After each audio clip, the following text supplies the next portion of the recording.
साल से बिना रुके, बिना थके आप सभी का बच्चों की तरह पालन पोषण कर रही हूँ। मैं तब भी थी जब आप लोग नहीं थे, और मैं तब भी रहूंगी जब आप लोग नहीं रहेंगे। पर अब ऐसा लगता है कि मैं थक रही हूँ। आपकी धरती माँ थक रही है। रसायनों का छिड़काव, रासायनिक खाद और इन सब के कारण पानी एवं हवा में जहरीलापन, यही कारण है कि मैं थक रही हूँ।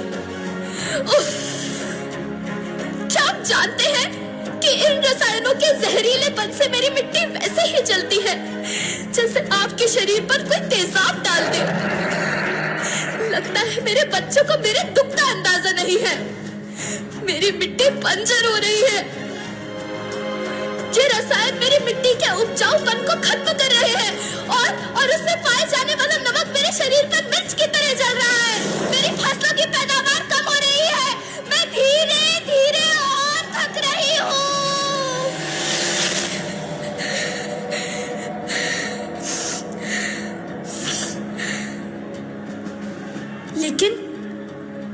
लेकिन अब मुझे याद आता है कि पहले मैं बहुत सुंदर थी, बहुत प्रसन्न थी, हमेशा हंसती थी। मुझे अब भी याद है।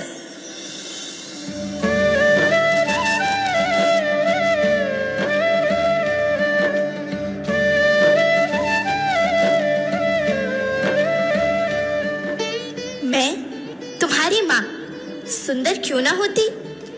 मुझे तो सुंदर होना ही था, क्योंकि बीते जमाने में आप मेरे बच्चे ही तो अपनी माँ के रखवाले थे। आप लोग प्राकृतिक खेती करते थे, और फिर हमारी सभ्यता में तो प्रार्थना भी धरती कल्याण की है। ओम द्यौ शांति, अंतरिक्षः शांति, पृथ्वी शांति, औषधयः शांति, वनस्पतयः शांति। ओम शांति शांति शांति।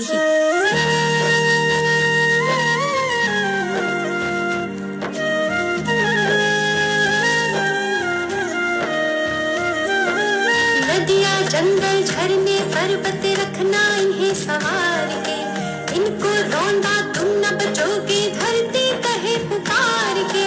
बेमौसम की वर्षा होती, कहीं पे मिट्टी बंजर बनती, बंजर मिट्टी और भी तपती, धरती कहे पुकार के।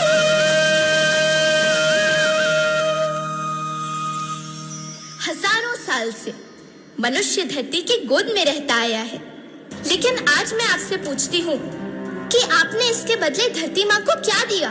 ये जहरीले रसायन और प्राकृतिक खाद जो मिट्टी को बंजर कर रहे हैं, उर्वरकता को बर्बाद कर रहे हैं।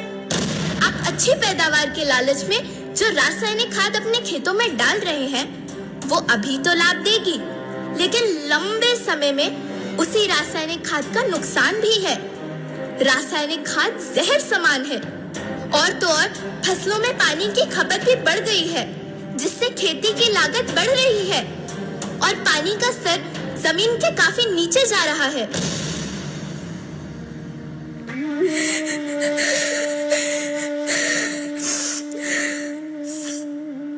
बच्चों, मैं तुम्हारी माँ हूँ। मैंने तुम्हें सुख से जीने के लिए पर्याप्त संसाधन दिए हैं, पर तुम्हारे लालच की पूर्ति के लिए नहीं दिए।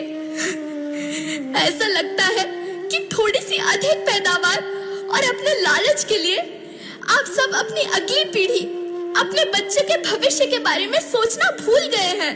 सोचो, क्या तुम अपने बच्चों को ऐसे खेत देना चाहते हो जो बंजर हो?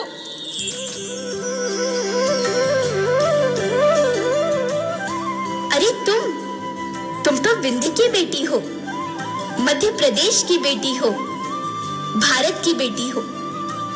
आओ, तुम ही मेरे बच्चों को कुछ बताओ। धरती माँ, हम तो अपने विंध्य के सवै जनन का केवल इतने कहे चाहे थे कि प्राकृतिक खेती या समय के मार्ग बन चुकी है। प्राकृतिक खेती या उद्देश्य के साथ होत है कि जौने जमीन और हमरे मिट्टी के उर्वरकता बनी रहे। हम सबका प्रकृति के साथ मित्र जैसे व्यवहार करे चाहिए। हम अपना से आने वाली पीढ़ी के तरफ से यह विषय का ध्यान दे के सुने और देखे के विनती करी थी। अभी न संभले मेरे बच्चे तो फिर तुम पछताओगे। नेचुरल फार्मिंग न हुई तो हाथ धरे रह जाओगे। माँ का शोषण कौन है करता, कौन है मिट्टी जहर से भरता। जब से जैविक खाद को छोड़ा, खुशहाली से नाता तोड़ा। अभी न संभले मेरे बच्चे तो फिर तुम पछताओगे, तो फिर तुम पछताओगे। लेकिन धरती माँ, आपको सुरक्षित और प्रसन्न रखने का उपाय क्या है? एक ही उपाय है, धरती एक, परिवार एक, भविष्य एक। इस मूल मंत्र को आत्मसात कर लो। प्राकृतिक संसाधन को बचाओ, प्राकृतिक खेती को अपनाओ और परंपरागत देसी पद्धति से जैसे गो आधारित उत्पाद, जीवामृत, बीजामृत, पंचगव्य, गौमूत्र छाछ का उपयोग करो ताकि मिट्टी की उत्पादकता बनी रहे।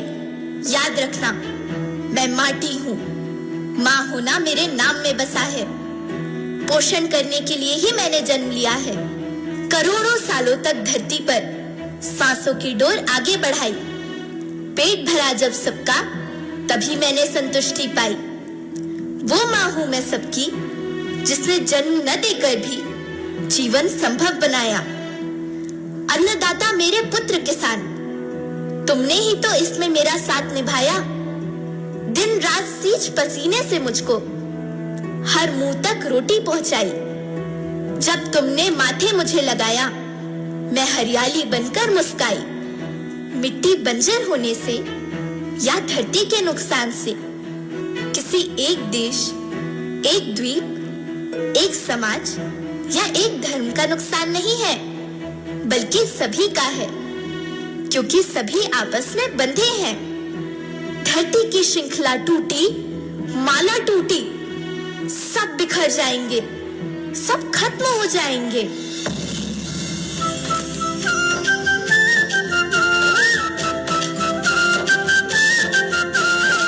धरती एक परिवार के जैसी, सबका भविष्य है केवल